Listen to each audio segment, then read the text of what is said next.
Think the borders of our countries are invisible when we choose to not see them. And I think that's really important because we did not choose a lot of things around us. You didn't choose your parents, you didn't choose your nationality, you didn't choose your race, you didn't choose a lot of things, your gender. We did not have any of those choices. You're born with them and then you work around what can I use to my advantage? How can I survive? There's challenges to being a woman, there's challenges to be a person of color, there's challenges to be so many different things, whether your family or parents are rich or poor. And I think once you let go of realizing that there are some privileges and there's some challenges, then I'm the same. Hi, how are you? What's your story? My story is very similar to yours.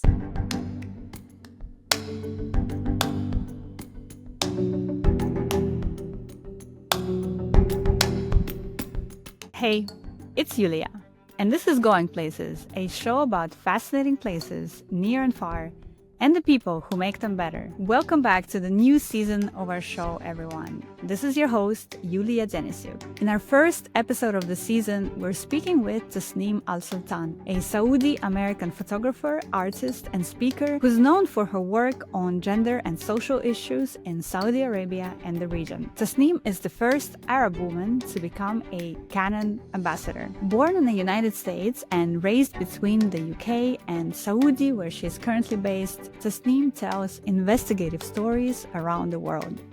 She's primarily worked with the New York Times and National Geographic, but as you hear in this episode, she has largely stopped working with the mainstream Western media outlets that continue to dehumanize Palestinian people in Gaza and the West Bank in their coverage, headlines, and framing, as she stands in solidarity and mourning with close to 300 Palestinian journalists that have been killed in Gaza by the Israeli government in the last 2 years. Tasneem and I were recording this episode a day after Anas al-Sharif, an Al Jazeera correspondent, was killed in Gaza in early August. It was a very emotional and tender conversation.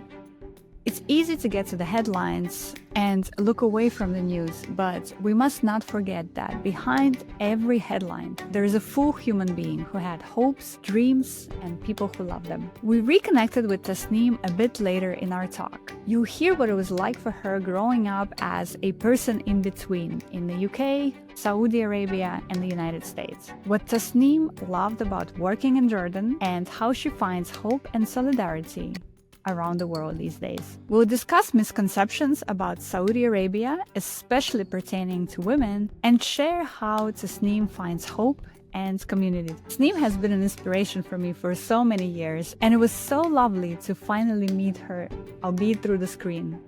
She's a beautiful human with a big spirit and heart, and even though our conversation started with grief, it ended with hope. As Tasneem said in our conversation, we owe it to the Palestinian people who are the ones enduring this horror to remain hopeful, strong, and resilient, because they are hopeful, strong, and resilient, and we can be inspired by them. This episode is not about Palestine. We also talk about love and get into a philosophical conversation about what ancient cultures got right and what our era would be known for example. But I believe that Palestine is a litmus test for how humans live today. I hope you find this episode as powerful and reaffirming as our conversation was to me. And before we begin, I want to remind you that Going Places is an audience-supported platform. If you feel inspired by the stories we've brought you this year, if you find value in our work, please consider supporting us as a paid member. We literally cannot do this work without the support of our members like Rice Travel Institute and Radostina Boseva, who decided to support us at the highest level as our founding members, and members like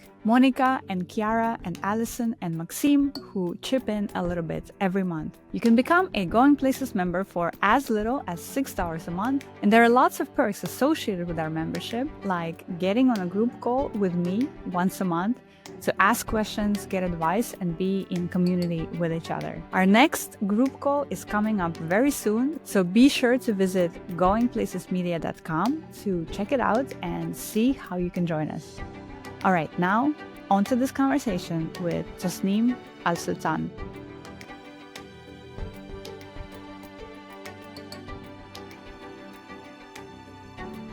Hi, Tasneem. Welcome to the podcast. I'm so happy to finally see you in virtual person. Thank you. Likewise, I'm very happy to be here. And we are recording this conversation a day after Israel killed 5 staff members of Al Jazeera's team, including journalists Anas Al Sharif and Mohammed Kuraka. And you feel like there is no more rage that you can feel, and then you feel more rage, and it's like ongoing. And for me, what's been really hard, and I'm sure it's similar for you, is that we are both part of the media or the media landscape, the media world, and to see so many of our colleagues continue be silent at best and manufacture consent for what's happening at worst. And so I just want to acknowledge that this is the the setting in which we're talking today, and we're both, it's very vulnerable, but also how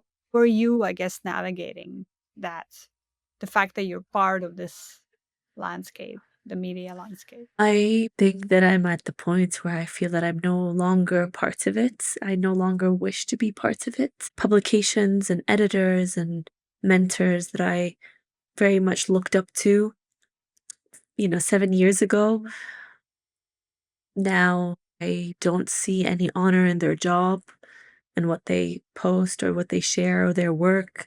I don't see any humanity. I don't see any moral decency at this point. If you are silent, but yet you are very outraged when, AI is taking your place, it's very clear where your morals and where you stand. And I'm very upset. As I think a lot of my close friends and everyone's outraged across the world because you see very much an occupation that's so evil that you have no room to kind of, I don't know, to pretend or ignore the reality of the matter. And every day we just see more and more names of our heroes. Personally, Enes Sharif is a hero. So are all of his colleagues that are with him, and they every day count the days. They don't know when they're going to die. For me, that's yeah. I'm so sad that we're watching this through our screens and our phones without any way to help, without anything to do. Yes, yes. And how do you then have to also live your life, right? And Yeah, that's very difficult. It's very difficult. It's nearly 2 years now, and I remember when it started in the first month. A dear friend that I've never met, a Palestinian photographer from Gaza, Majd Arandes, was killed, and I was very upset and, attached to my phone. And then a few months later, and a few months later, and to the point where I was early in my pregnancy, I was also obviously very emotional and distraught, and I couldn't let go of my phone, asking of the photographers that I know that are in Palestine, that are in Gaza, that are outside, how are they? And I remember asking my therapist at this point of like, I don't know what to do because I feel that I can't do anything other than just post and share my anger. And she said it's very sad, but this is just the reality of humans. This evilness will happen again and again. And, we should learn and read books maybe by a lot of the African Americans because they have a history of being very much, enslaved, taken from their home country without knowing where they came from. So we should learn from them. We should read their books and how they kind of navigated through this. Some of them have, many haven't. And this is all kind of the trauma that we carry that will go on for the next generation or more, of course. It's easier said than done, I feel. yeah, yeah. I think and I also don't have the answers, right? But for me, it's like you let it all pass through your heart and it affects you. And on the other hand, I would rather do that than continue not. Feeling anything. I don't want to be a robot. Exactly. I feel that this is the least that I can do. The least thing is to feel emotional. The least thing is to weep.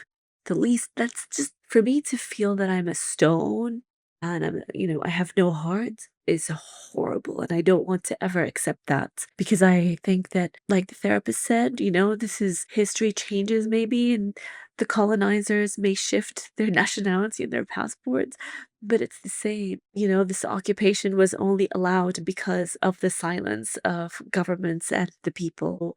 I think that just disrupts that silence is the least that we can do. To talk about it, to post about it, to feel angry and upset about it is the least thing we can do. Because if that's came around for me, I hope that someone will be outraged somewhere across the world. Yeah. And bear witness. And as much as it hurts, bear witness and not shut it down. You said something about how 7 years ago these publications and these brands, you looked up to them so much or they inspired you so much. And this has also been the journey that I've been on in the past 2 years because I've also was always so inspired by the National Geographics of the world and the New York Times of the world, and also been questioning so much in the last 2 years my part, my role, my involvement in this industry. And like you, I want nothing to do with it. But then what does that mean for me and my livelihood and my career and how I show up in the world? It's just one of my friends. He's a photographer and he lives in he's Pakistani, but he lives in Dubai. And on October 8th, I think he posted just one word or one sentence: Gaza will change the world. And I think this, for me at least, this is how this atrocity that's been happening there for 2 years, this is how it's been changing my world because I've been questioning everything, Yeah. you know?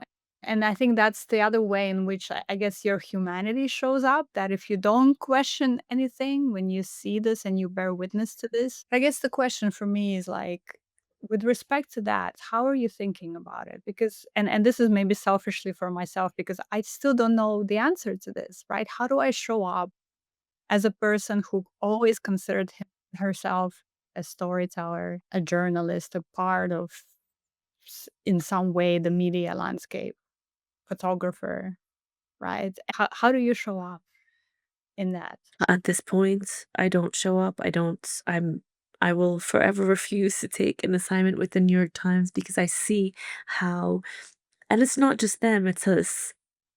Majority of the Western publications, they go around in these hoops to not use the words that are so obvious to everyone. And if they're biased, that means they're racist. That means they don't see us as humans. They don't see me as a human. They don't see people from anywhere that's not, part of, I guess, their propaganda as a human. So I don't want anything to do with them. The way that I've tried now is to navigate through my work is to find spaces that I feel safe, that I feel that my word is valid and I'm respected. So I've been giving workshops in Saudi, I've been mentoring, I've been working in wedding photography because I feel that as much as 10 years ago or 15 years ago when I started wedding photography, I felt that I wanted to do something that was bigger than just photographing celebrations. And now I feel, well, at least their weddings, it's photographing a celebration of two people and it's the most authentic thing. They're happy, I'm happy. There's no propaganda behind it. I love actually that you took us here to your wedding work. And by the way, we just had a bit of a break, and Tasneem's baby made an appearance. If you guys are watching this on video, his sweetie 2-month-old baby boy. Congratulations again, by the way. Thank you. Thank you. Sometime on your Instagram, you share the story of how the two people met. That gives me so much hope as someone who, like I was telling you in the break, I still haven't met my person. And so to read that sometimes it's when they least expect it, or it's stories that worked out when they didn't feel like they were going to work out. I don't know. It's so beautiful to read that, and it's so hopeful. So thank you for sharing.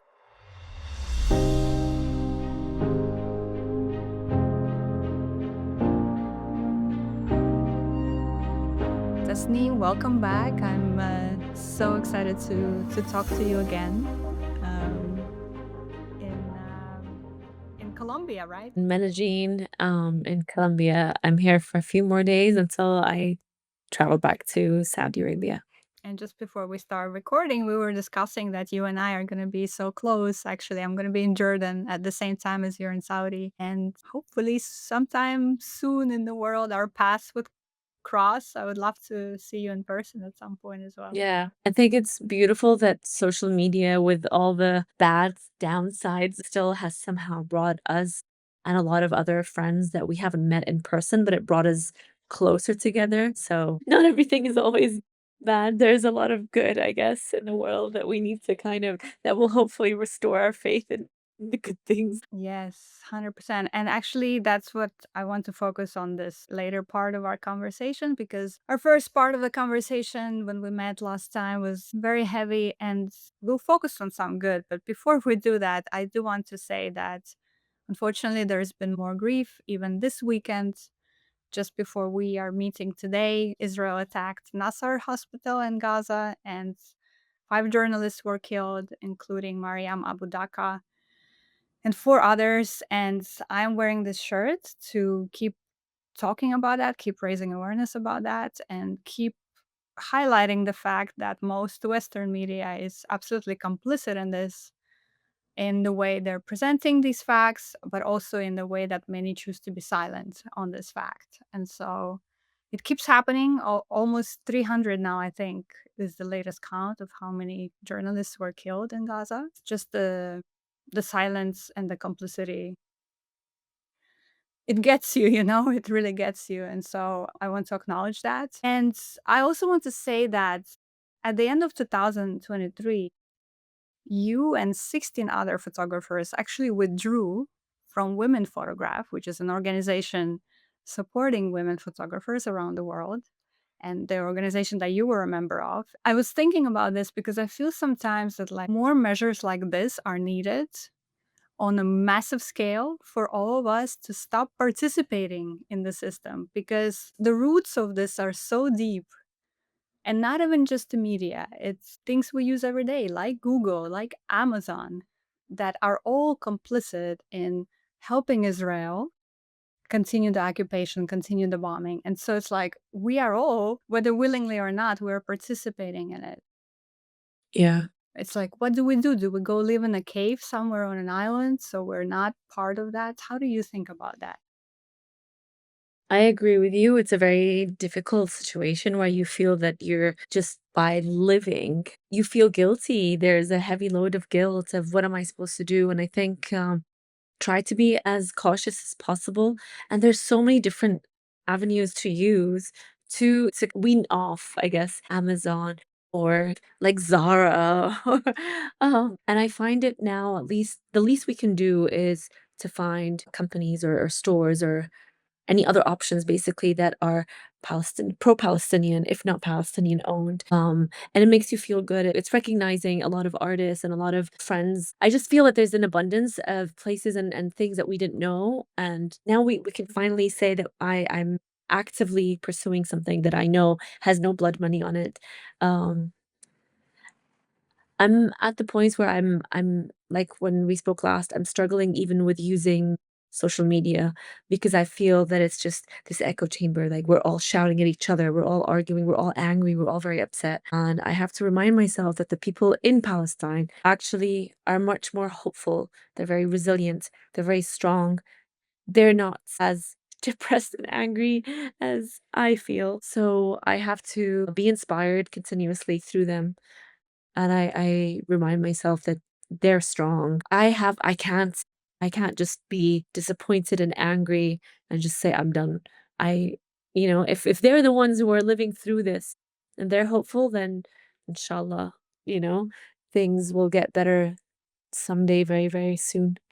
Yes, I love that. I love that so much. We owe it to them, and they are the example of, like you're saying, the strength and the resilience. And I think it's basically opting out of the mass consumption, right? I think that's what you were talking about. Instead of going to Zara, maybe seeking out small independent producers.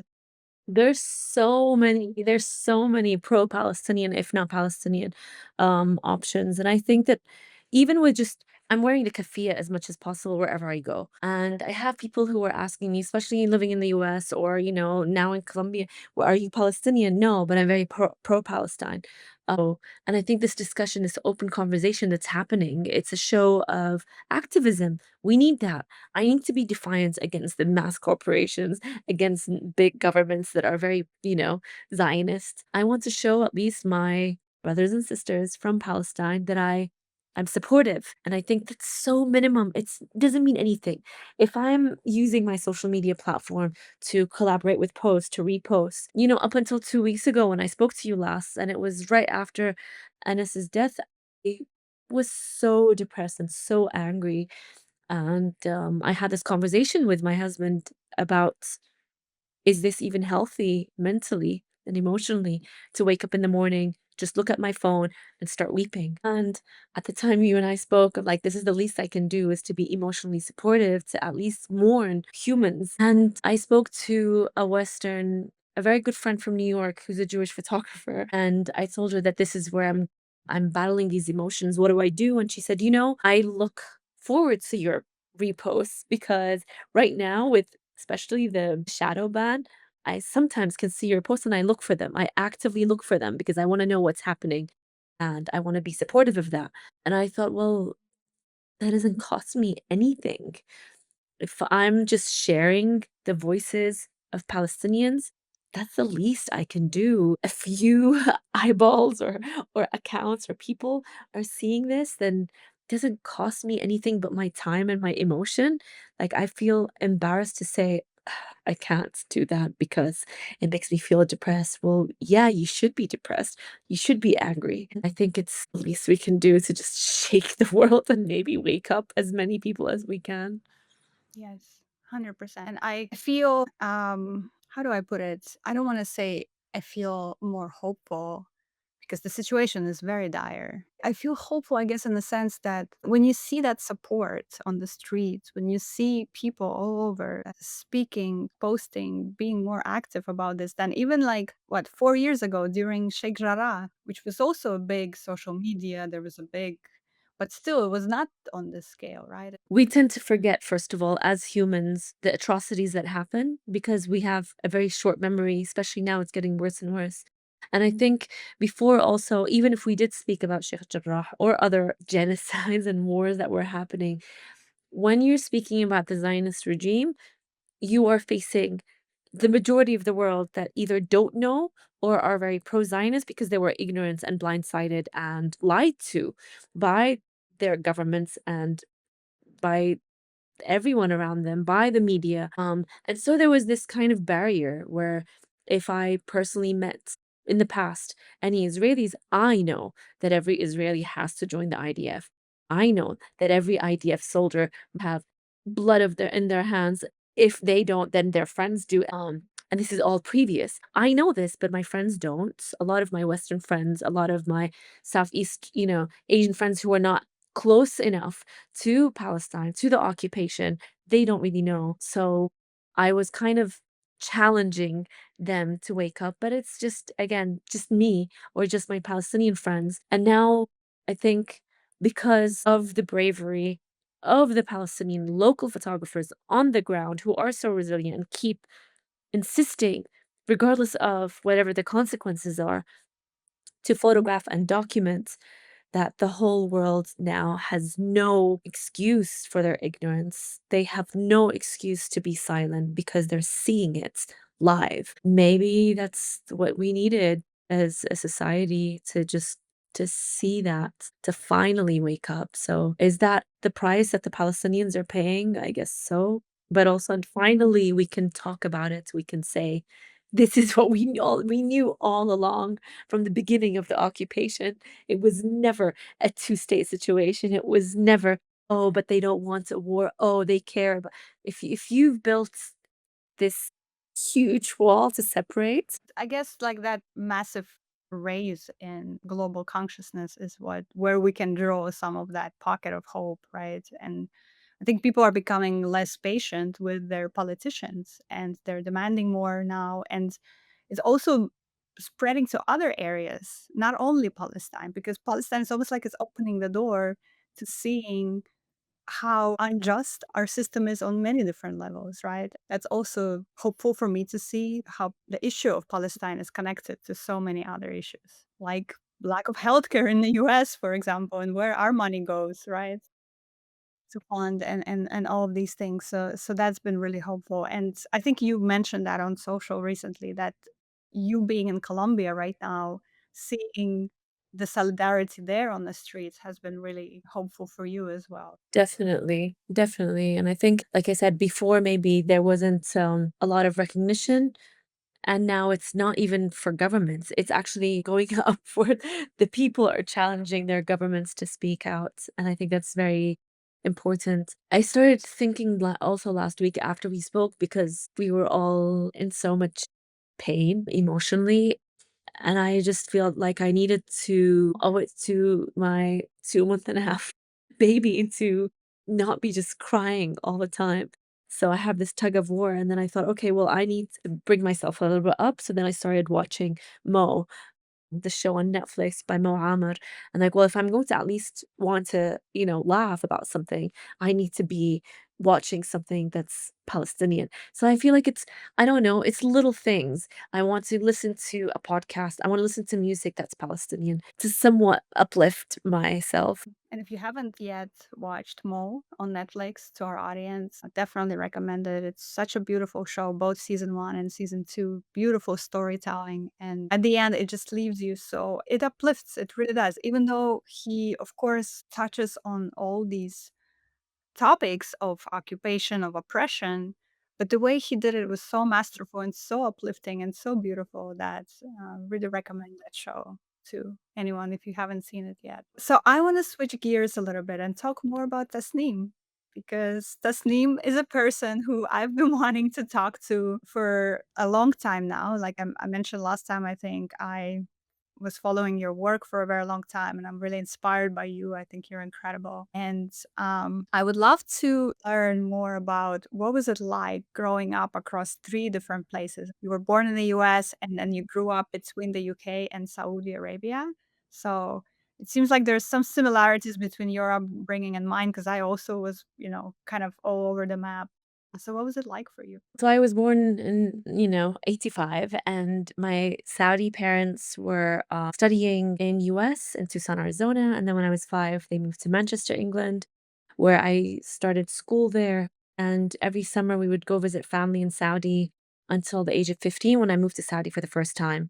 And I finished my last 2 years of high school and then my undergrad. Back then, there was no such thing as third culture. And there was no such thing as really issues that are connected to migrants or immigrants. There's so many terms that are now coming up that we didn't really understand back in the day. And I feel that a lot of times I was speaking lately to my therapist and she asked me, let's talk about your childhood traumas. And I just said, I don't want to talk about them. I feel like I've dealt with them. I feel like I, have for the last 10 years been discussing them, been thinking about them, being angry about them, depressed, disappointed. And now I'm at the point where I'm like, my parents, and I think a lot of other parents in the same situation, did the best that they can. They didn't really have a lot of tools. I have much better tools now and awareness, and I've let go. I've I'm okay with my parents and I'm okay with my traumas. My traumas are now put at peace. It's okay. We all have a lot of traumas, but now at least um we have the words to communicate and deal with them. I think that's a good thing. I feel like I was very much isolated because I was the only Arab Muslim child in the school. And I didn't know. I felt sometimes different. I always felt different from the British kids. And then finally, when I went to Saudi, even when I was visiting every summer, I was different because I spoke Arabic with a different accent. I responded back. I was very opinionated. And I didn't know all the rules of how to act as a 7-year-old, 9-year-old, etc. And I think with our parents' generation, a lot of times it's more of like you should only speak if spoken to. You should not be stubborn. You don't have a choice to be stubborn. There was no such thing as ADHD. There was no so a lot of things that I didn't know how to cope with. I now have those tools and I'm very glad that I do. Yeah, and actually, it's It resonates with me so much because that was exactly my experience too. I grew up in Estonia, but I wasn't born in Estonia. I wasn't Estonian, so in Estonia I was always like the other kid. But then when I went back to Kazakhstan, which is where I was born, I was not Kazaki either, and I had an accent that was like more Baltic accent. And so I think, for me, when I reflect on this, I feel like being that in between, which is what they call the third culture person now, it gives you a very interesting ability to shift shape, I guess, or understand different cultures. And I feel like you are more easily crossing bridges to other places as a third culture person in between. And I think in my 20s, I was very much trying to figure out who I am and why, and I really tried to assimilate to being a Westerner for the longest time. I wanted to fit in, and because I felt that I could say that I'm American. And then growing up, I realized that Americans, like white Americans, never really accepted me and they didn't see me as a white American. So they always would continue, but where are you really from? But where are your parents from? But like, where part? And I would, because I knew what they were asking, so I always pushed back. I'm born in Tucson, Arizona, you know, up until I would say like until I turned 30. And then I kind of made peace that I don't need to be, I don't, I'm Arab and I have a very rich upbringing. I have a very rich background. We all bring something to the table, and without all of us being from a very different parts of the world with different stories, it would be very boring and basic. So I love that I can say, "Oh, yeah, but my dad is actually born in Iraq and he grew up from, with a half Iranian, half Iraqi mother." I have so many different backgrounds to to add to the conversation, and I love that. A lot has been said and written about the fact that Saudi Arabia is changing, and it has been changing for the past decades. I don't want to talk a lot about how it's changing necessarily, but I would love to hear, what do you think, or what would you say is some of the most misunderstood or stereotyped things about the discussion around Saudi Arabia? Because people love to talk about Saudi Arabia changing, but I feel like there's still just so much misunderstanding. I think a country that has been closed off in terms of tourism, for instance, has been challenging to get the story out. It's a society just like any other society. It's beautiful. It's a very big country compared to Europe. It's 3 times as big as France. So to just give you a bit of context, it's very diverse. Cities that are by the coast have different cultures than the cities or towns in the middle, the center of Saudi. My parents are from the eastern province, but I grew up in Jeddah. Jeddah is a melting pot, so it has a lot of ethnicities and backgrounds from different parts of the world. Your grandparents could be from Turkey or from Kazakhstan or from Indonesia or from Ethiopia or from Yemen or from so many different beautiful cultures. And I think that's what makes, for instance, Jeddah and the Hijaz region, the West region, very beautiful and very unique. Everyone looks different and everyone has a way to cook the same dish. Where I'm from on the Eastern Province, my ancestors are either fishermen or farmers or travelers or tradesmen. So they have a lot of rich culture going back to as far as India and Iraq and Iran, Persia, or the rest of the Khalij. So I love learning more of these stories and how that kind of trickles down to my generation and how that really affects us. I think with the opening of tourism, a lot of friends who I've known who have not been able to come to Saudi and now have visited are very happy to be welcomed by the Saudi society and community. They're they're happy to see how, the Arab hospitality takes place, and I love that personally. And I've been also traveling locally. One of the very few things about good things that came out of the pandemic was that I was forced to travel in my home country for over a year because we couldn't leave Saudi. So I traveled from the north to Qassim to Abha to um, Al Ula to Neom. So and while traveling to all these places, usually I don't know anyone, and I go sometimes as on my own as a single Saudi woman, and I felt safe all the time, and I was welcomed by women and sometimes even by men who wanted their wife and mother and sisters to host me and take care of me and offer food and coffee. And I just felt that I never knew that about my own home country. Another thing that people don't know about Saudi is that up until recently, before the changes happened, Saudi women had a lot of, I would say, rules and regulations that separate them from men. We had legal male guardianship, which meant that I couldn't travel if my legal male guardian, my husband, before that, my father, if they decide where you travel or not, or if they want to give you a passport or not, or for you to get an education, healthcare, etc., with all these regulations, you'd think or assume that women were all staying at home, that they didn't have careers, that they were just depressed and angry. Of course, they couldn't drive up until recently, and regardless of those, whether assumptions or rules, and boundaries, I found that no one basically settled for this. They all overcame and challenged and pushed back, and I thought that was amazing. That's also something people don't know, that Saudi women are very resilient and they will not accept anyone saying no. So you find Saudi women being lawyers, even though law firms opening for women only opened recently, but still Saudi women would study abroad, come back as lawyers, and try to find ways for them to work and defend, other women. Women were professors and of course nurses and doctors. And I thought that was very much inspirational to know that the things that made Saudi women unique in many ways existed. I love that. I love that you used the word resilient also, because as you were talking, I was like, that's the word that came up in my head too. That resilience, and I think what you're talking a little bit here is a bit of a white savior thing. I think, saying, "Oh, we need to save all these places from their oppression," right? Which is such a yeah, very white savior position of understanding what is happening in there, right?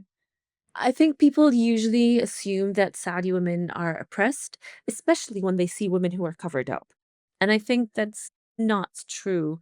I a lot of the women that I photographed or asked or no, as friends, they chose to cover because this brings them an anonymity and also safety, and they don't see it as a sign of oppression. They see it as a sign of freedom, actually. They don't want to be harassed by men. They want to work freely alongside these men, and they enjoy that. And I think that it kind of brings them this sense of just not just freedom, but also like humor, this challenge of like walking alongside a man and having him not really know what you look like. So yeah, it does eliminate a huge sense of sexual harassment in the workforce that a lot of Western women would have, so yeah, I think this sense of victimhood that, oh, of course, because they're covered, then that for sure they're oppressed by men. And actually, it's the opposite. It's the other way around for them. You also spent some time in Amman capturing the production of another Netflix show, Al Rawabi School for Girls, which is on my list. I need to watch it. I haven't watched it yet. And that show takes place in Jordan, where I will be in 3 weeks. Yes, but no one's counting. I'm counting. What was it like for you to work in Amman?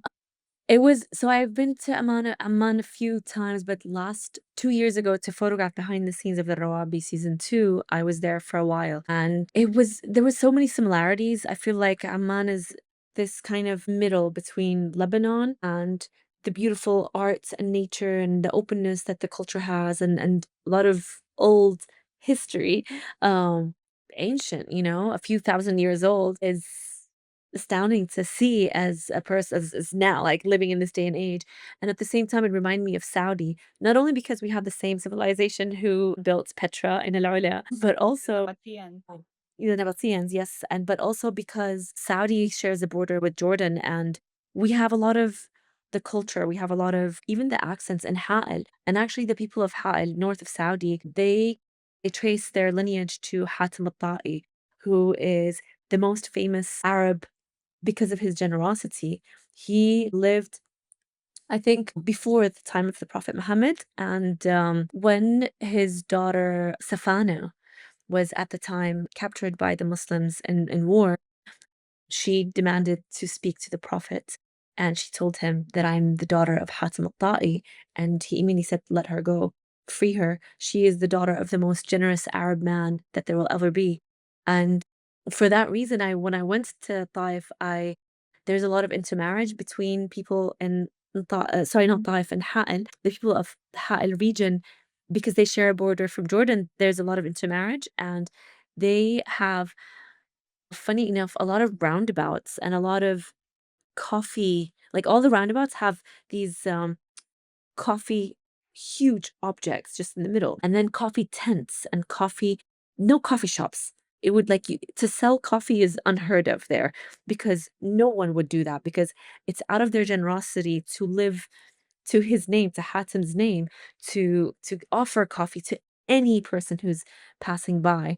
And it was very rude to say no. So even though I don't really drink coffee at all, I would, as soon as the driver would take me to any place, he'd say, "Wait, we need to stop." And they would welcome me and they would even like they would make a sound so that the neighbors would hear that there's coffee being offered right now. And I found that being very similar to Jordan. Another thing that I noticed was that it was very cold. It was like in early March. And because of the dry weather, it was freezing. And I was very underdressed. So I was wearing a jumper that said University of Al Quds, Jerusalem on my jumper. And I had a lot of course, Jordanians, a huge percentage of them are Palestinians. And this is March 2023. So just before the war started. And a lot of the Palestinians or Jordanians would notice and they would kind of like stand next to me and ask me, "Well, you're supportive? Like you are you Palestinian?" I'm like, "No, I'm Saudi, but I'm of course everyone is pro-Palestine. What are you saying?" Like, really? We didn't know. We didn't know that we didn't know that Saudis were people were pro-Palestinian. What are your thoughts? I'm like, listen, I understand the history of Palestine and the occupation, and I owe you respect. It was beautiful to see and to kind of build that bridge that we are all very similar. We all understand the humanity of each other, and respect that. That was for me something that I appreciated and enjoyed. They all started inviting me for in their homes and coffee, of course. And it was beautiful to see that I was being hosted as soon as those barriers of against stereotypes were broken. I love this so much. I was mentally in Jordan when you were sharing your experience because this is how I experience it as well. And one of the reasons why I love actually bringing people to Jordan, because that's, I sometimes run these trips where I take small groups of people to Jordan. And for me, this is like one of the most, it just makes me so happy when I see people literally understand, go deeper, change their assumptions in a matter of one trip when they meet a Jordanian Palestinian, when they understand much better, because the proximity of it also, I think, is very helpful when you understand the distances, when you understand what's actually happening, when you speak to Palestinian people living in Jordan whose grandfather came during the Nakba, when you experience how welcoming and warm and gentle and generous there are. And I literally can kind of sort of see how people change in a matter of those 7 days. It's just so beautiful to see. And I think for me, Jordan has really become like a second home over the years. I can't wait to be back there. And it's interesting you said you shared that story with the jumper because on your social, I think you mentioned, because you posted about it, you mentioned that wearing that jumper sparked many conversations, highlighting that solidarity wasn't merely an option, but a reality.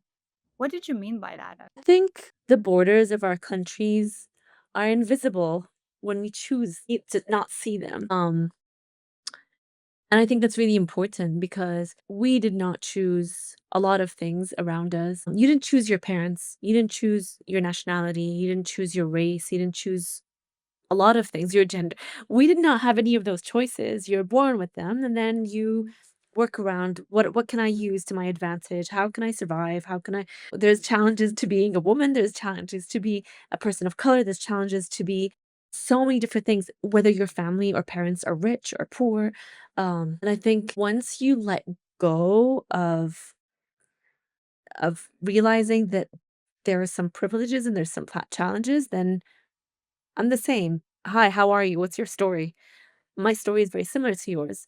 And I think that's this solidarity is really important for us as humans. Like we're so similar.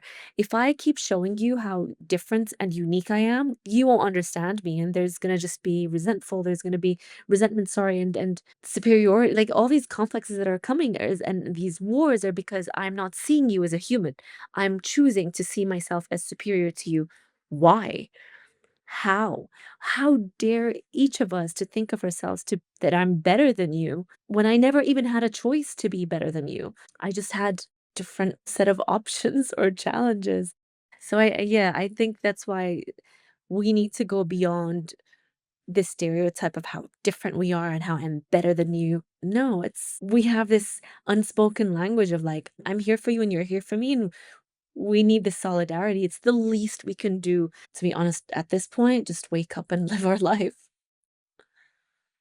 Oh my God, Tasneem, everything you just said just went right into my heart, to be honest, because that's what I feel always as well. And yeah, so beautifully said and so sorely needed. And I also think for me, that's what I've always saw as the power, the magic, the beauty of travel and going places and meeting people. That was always for me the underneath all of it, because I was like, look, we could not be more different on the surface, when I'm meeting a man from Sierra Leone, for example, or a Bedouin in Wadi Ram. We could not be more different in our circumstances and in our upbringing and all of it. But underneath it, you see the humanity, you see the soul, you connect, you hug, you share. And it's like, it's so powerful. And that's what's always has been driving me in the work that I do and everything, and I feel like just hearing it from you is it went straight into my heart. So thank you. I'm glad. I love that. I mean, I think I've lost a little bit of that lately, with everything that we're talking about. But yeah, at the end of the day, I think it's also a powerful reminder to me. I think you said just now, you said this solidarity is the least we can do. And for me, it's kind of like reigniting that spark that I had, because that's really it. That's really it. Yeah. Yeah. I love that. And thank you for reminding me. You say things and you feel them at the time and then you forget. So, Yeah. yeah, We're here to remind each other. exactly. Yes. And by the way, for our listeners, if you've never heard that coffee call that Tasni was talking about, I'm going to try to represent it now, or replay it now terribly. So give me some grace. Something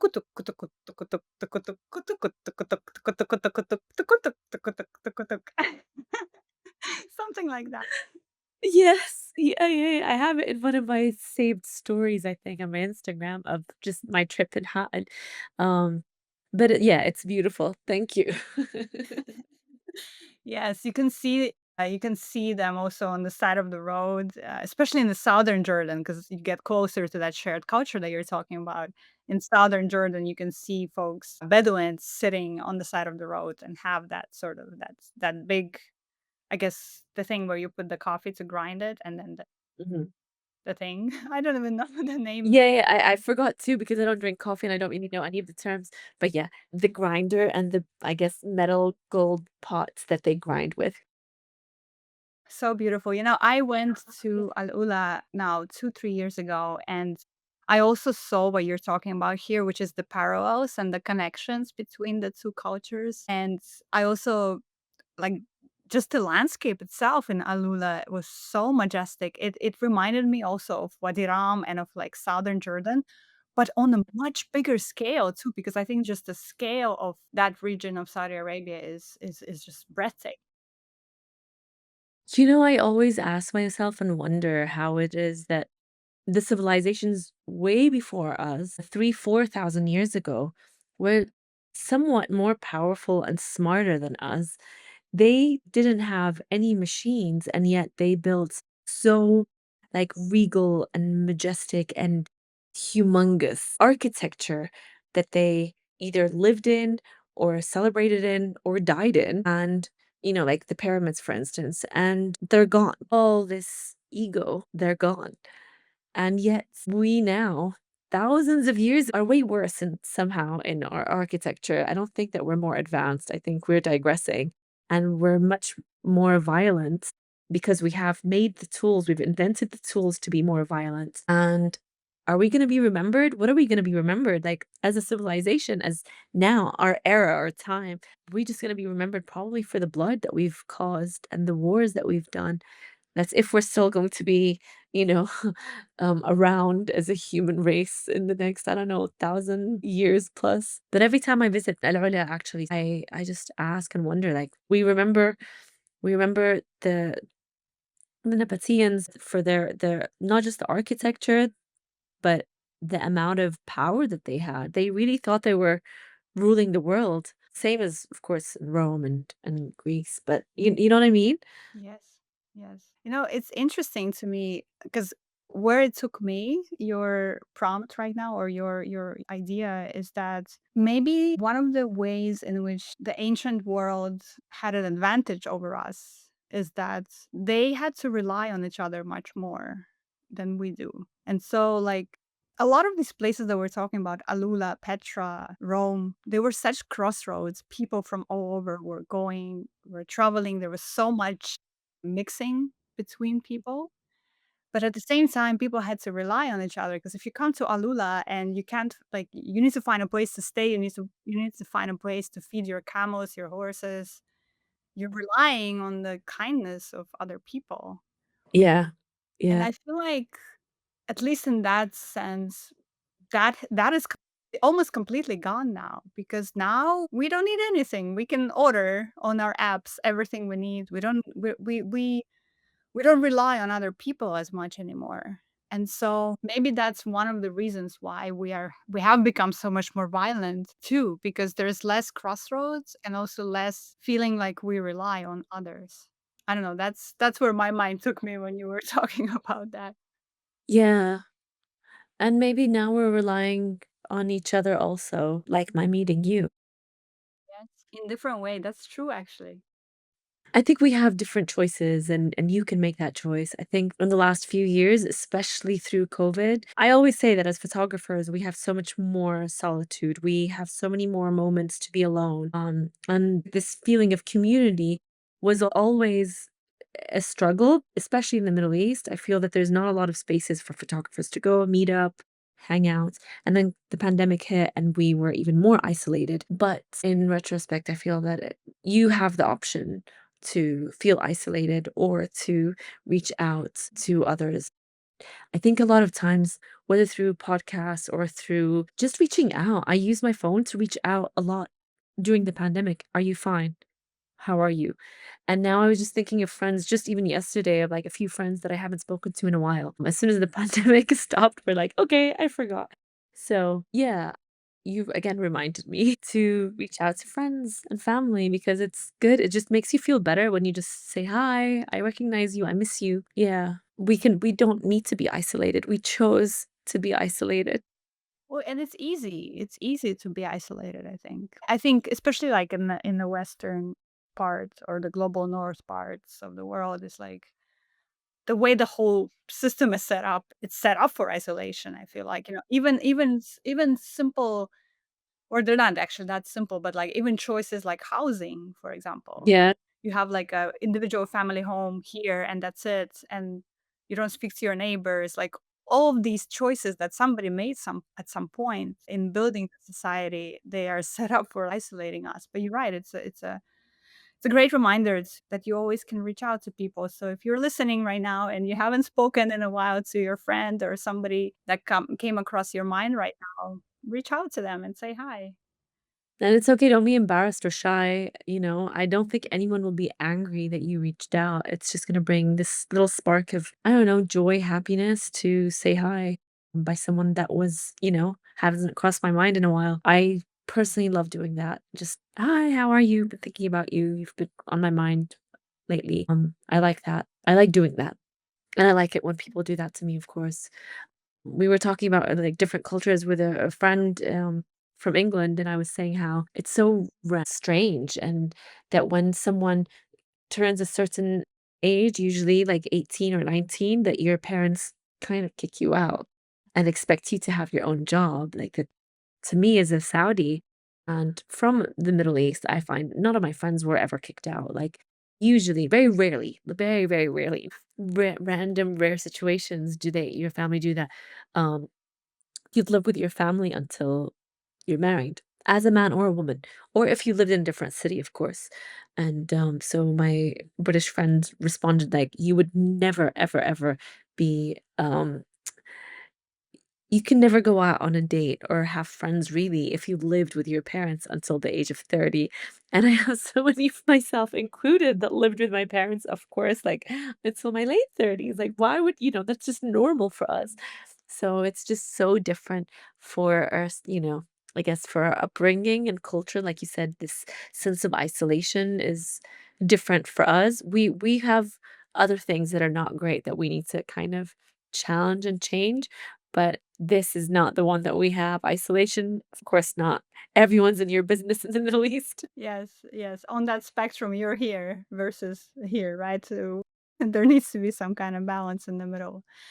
Tasneem, I feel like I just had the most wonderful soul healing session and conversation with you. I really appreciate that. I wish I could keep talking to you, but I know we need to say goodbye to you. And I just want to say really thank you. I feel like this podcast is a very selfish project for me because I'm like, I'm looking for hope. Where can I find it? Honestly, this is I totally understand. During COVID, I started just randomly out of nowhere Instagram Live, and I started hosting them for anyone who's in the world of media. And it really gave me so much energy to just work on that. So I love that you're doing this. It's a commitment, but it's very rewarding. So I salute you. That's really cool that you're doing this. I'm happy to do this, every once in a while. Maybe you could catch up. Where are they now? Yes. Episode. Yes, let's do that because also we didn't really spend that much time on your work. I really wanted to talk more about that too and get into that. But you know what? We're gonna have a part two then Amazing. with I'm ready. and Yeah. talk about that later on. Yes. Hopefully in a free Palestine. Yeah. Yes.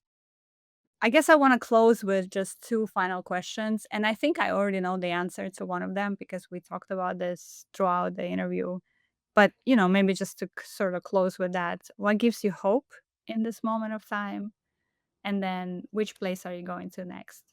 What gives me hope is the younger generation, my daughter's generation, who are now 18 and 20. The way that they see the world is very different than mine. When I see things as bleak, they find it more of like, what are you talking about? They're so resilient, they're so strong, they're challenging. They don't have the same even set of challenges that I had. I grew up with the term aib, which I don't even know how to translate it in English, but it's kind of like it's not illegal, it's not even against religion, it's more against society. Like it's not acceptable by society to do whatever or to say whatever. So whenever anyone older than you or your generation is like, no, no, no, but that's aib. It means like it's not accepted again by just society. My daughters don't even know what that term really means and they don't really care.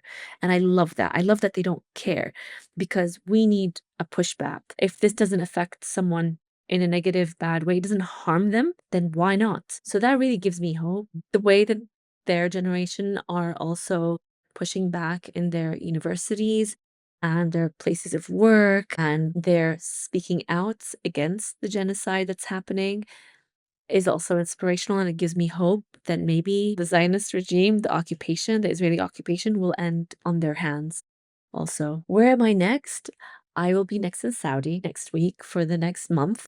And then I don't know. I feel like being a freelance photographer, visual storyteller, I go wherever the stories take me. And I love that. I'm very lucky to be open to that. And I don't know. I'm very much open to new stories, new people, and new travel. So we'll see soon where where that is. Mabruk. Congratulations on all of your um, projects happening. And I hope that some of your projects will help us cross paths as well and meet in person. And if you don't already, check out Tasneem's work, check out her profile on Instagram. We'll link to it in the show notes. And definitely follow Tasneem for all her beautiful work and thoughts and ideas and solidarity and activism with Palestine. She's very active in that as well. Thank you so much, Tasneem. It's such a pleasure to be talking to you again. Likewise, thank you.